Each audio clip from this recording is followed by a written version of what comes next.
Hello students, welcome to smart world school of complete education. आज हम पढ़ेंगे एक बहुत ही interesting story, Yonamine and Bushi. ये है चैप्टर नंबर 14 फ्रॉम इंग्लिश। तो Yonamine Chiru was the most admired girl in Okinawa. She was intelligent, tall, strong, built and beautiful, and most important of all, she was so well trained in karate that no one could beat her. तो ये कहानी योनामीन चिरो के बारे में है, जो कि बहुत ही सुंदर और समझदार लड़की थी, ओकिनावा में रहती थी। और सबसे इम्पोर्टेंट बात क्या थी उसके बारे में, जिसकी वजह से सब उसको एडमायर करते थे, मतलब चाहते थे कि she was a well trained karate player, और उसको कोई नहीं हरा पाया था। When it was time to get her married, her father was a rich merchant, began to worry. He loved his daughter and wanted her to be happy and well cared for. She was beautiful and she would inherit a fortune from him. But where, oh where, could he find a young man who would come forward to marry a woman who was stronger than him? तो अब यहाँ पर थी समस्या। जब उसकी शादी का टाइम आया तो उसके पिताजी तो बहुत ही अमीर व्यापारी थे, उनको पैसों की कोई चिंता नहीं थी।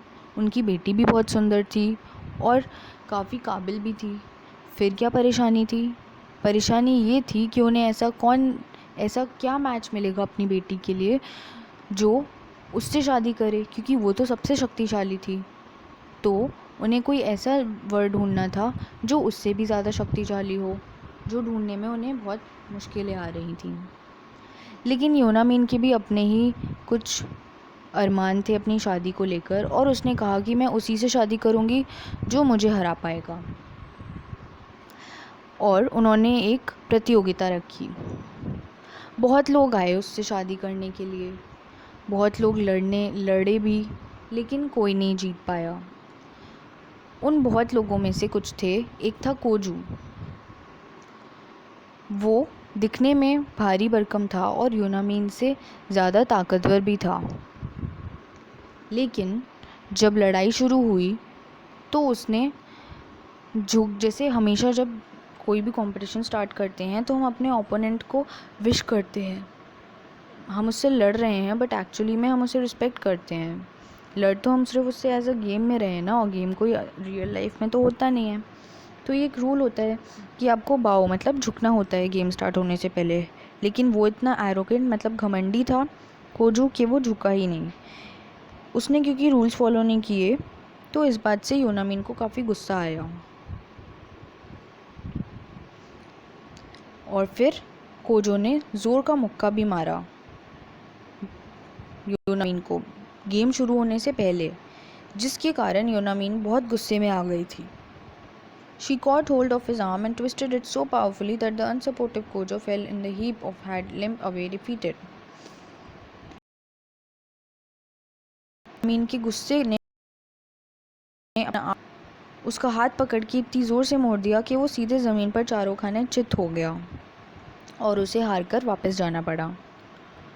Many promising young wrestlers tried their hand, but Yonamin defeated them all. बहुत जाबाज खिलाड़ी आए लेकिन योनामीन सबको हराती चली गई। Her father was in despair. Young men wanted to marry girls who would cook and wash and make tea for their husbands, who would marry a girl who enjoyed wrestling.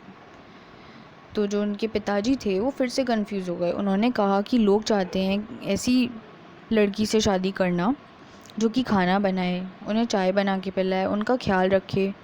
ऐसी लड़की से कौन शादी करना चाहेगा जिसे रेसलिंग पसंद है और जिसे कोई हरा भी नहीं पा रहा। Bushikiyo was just such a man.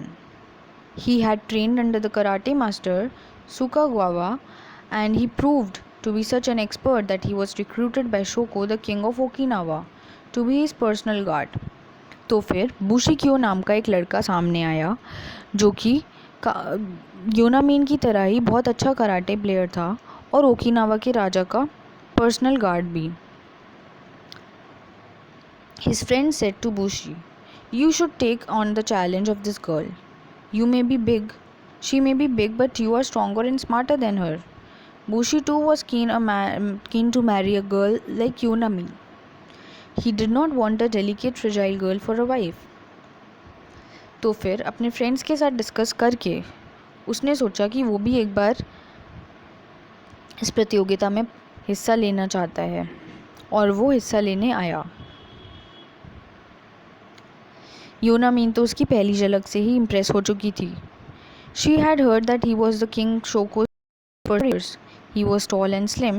He stood firmly on his feet and उसकी पर्सनैलिटी से भी खुश हो गई। वो शोको का पर्सनल गार्ड है और उसकी पर्सनैलिटी काफ़ी अच्छी थी और वो कॉन्फिडेंट भी लग रहा था। Above all, he had dark piercing eyes which looked straight at the opponent and showed that he was fearless and straightforward. और उसके भी अलावा योनामीन को जो उसके अंदर पसंद आया वो था उसकी आँखें, जिसमें वो निडर और निर्भय दिखाई पड़ रहा था, बाकी के खिलाड़ियों जैसे डरपोक नहीं। The wrestling match began. योनामीन and bushy bowed to each other and then began to attack each other. योनामीन और बुशी दोनों एक दूसरे के सामने झुके जैसा कि गेम के रूल्स के अकॉर्डिंग, और फिर उन्होंने एक दूसरे से लड़ना शुरू किया। They punched and kicked and twisted using their best techniques. It looked as if the match was going to be a tie, nobody winning and nobody losing. दोनों ने बहुत ही अच्छा खेल का प्रदर्शन दिखाते हुए काफ़ी अच्छा खेला और ऐसा प्रतीत हो रहा था जैसे दोनों में से कोई भी नहीं हारेगा, दोनों ही जीत जाएंगे। But at a crucial moment in the fight, Yonamin paused so briefly, Bushi took advantage of the moment and brought her down with a swift punch. लेकिन लड़ाई के बीच में योनामीन एकदम से रुकी फॉर अ सेकेंड के लिए और उसी चीज़ का फ़ायदा उठाते हुए बुशी ने उसको हरा दिया। योनामीन्स फादर बहुत खुश थे। उन्होंने योनामीन और बुशी की बहुत ही अच्छी शादी करवाई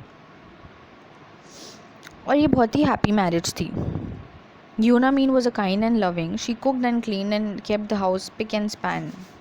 तो योनामीन भी अपने हस्बैंड से बहुत प्यार करती थी और वो घर का सारा काम करती थी। एक दिन जब वो किचन में सफाई कर रही थी तो बुशी ने देखा कि उसने अपने हाथों से एक बहुत ही भारी भरकम चावल का बोरा उठा लिया और दूसरे हाथ से झाड़ू लगा दी उसके नीचे से। तब उसने सोचा कि ये तो सच में स्ट्रॉन्ग है, तो फिर मैंने इसको एक मुक्के में कैसे हरा दिया।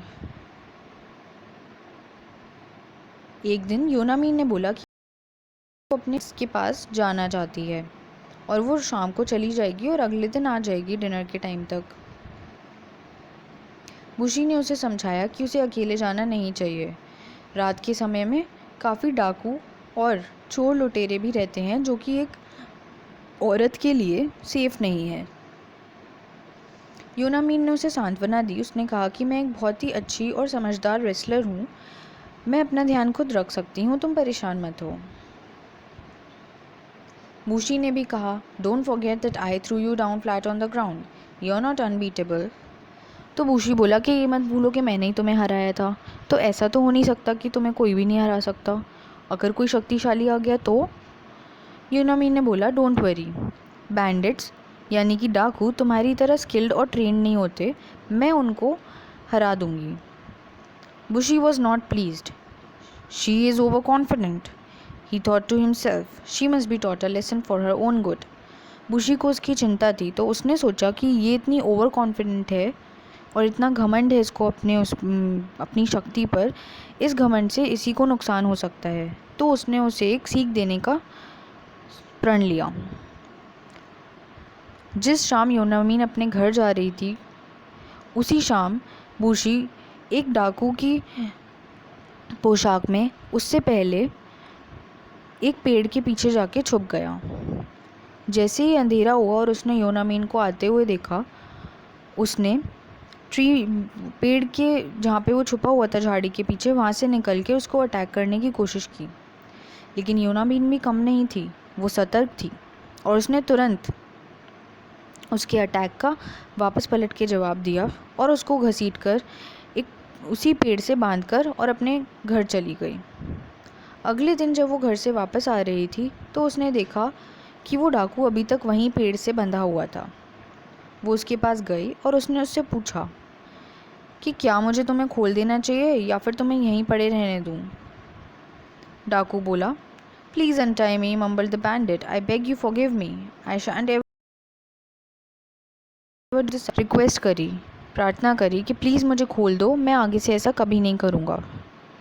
यूनामीन ने उसकी बात मानी और उसको खोल दिया, लेकिन वो काफ़ी जल्दी में थी क्योंकि उसने अपने हस्बैंड को यानी बुशी को बोल रखा था कि वो अगले दिन के डिनर तक वापस आ जाएगी। तो वो उसे खोल के और घर की तरफ निकल ली। घर पहुंच के उसने खाना बनाया और उसने बुलाया अपने हस्बैंड को कि आ जाओ खाना। उसको क्या पता था कि जिसको वो खोल के आई है वही उसका हस्बैंड था। That evening, quite a while after she had set the dinner ready, Bushi walked in looking tired and dull.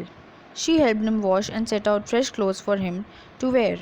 She invited him to have a hot meal. As Bushi sat down to dinner, he brought out a white sash from his pocket and gave it to his wife. This is yours, if I am not mistaken, he said, looking into his eyes. तो जब बुशी घर आया तो वो काफ़ी थका हारा सा लग रहा था। यूनामीन ने उसकी मदद करी उसको फ्रेश होने में, उसको साफ़ सुथरे कपड़े दिए और उसको डिनर पे इनवाइट किया। मतलब डिनर तैयार हो गया था तो उसने उसको बोला कि डिनर तैयार हो गया है, आप आके खा सकते हैं। तभी बुशी ने अपने पॉकेट में से वही रुमाल निकाला जिससे यूनामीन ने रुमाल या कपड़ा जिससे यूनामीन ने उसको उस डाकू को पेड़ से बांधा था, और उसने यूनामीन को वो दिया कि अगर मैं गलत नहीं हूँ तो ये तुम्हारा ही है ना। यूनामीन समझ गई कि वो कोई डाकू नहीं, वो बुशी खुद ही था। और फिर दोनों ही समझ गए कि क्या स्टोरी थी। बुशी ने अपनी गलती के लिए माफ़ी मांगी और कहा कि आज मैं समझ गया हूँ कि किसी को भी अंडर एस्टिमेट नहीं करना चाहिए, मतलब किसी की भी शक्ति का आंकलन कम नहीं करना चाहिए, फिर चाहे वो औरत हो या आदमी।